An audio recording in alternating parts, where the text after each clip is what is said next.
Ovo je drugi deo seminara koji se bavi diskriminacijom i rešavanjem konflikta i zato nije neobično što je organizator Chrysler inicijative pozvao učesnike iz Makedonije i Grčke, Srbije i sa Kosova i Nemačke i Poljske. Bilo je divno raditi sa mladim ljudima,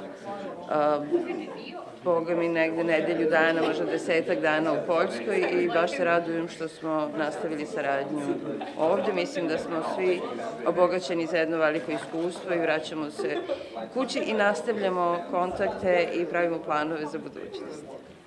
Која е главната идеја за тренингот Практикувај мир?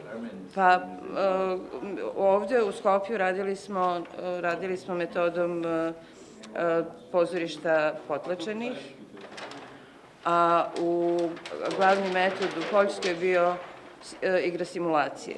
Jedno i drugo vrlo su korisna sredstva da se praktično radi sa ljudima, da se prevaziđu barijere, da se pronalaze novi načini za komunikaciju.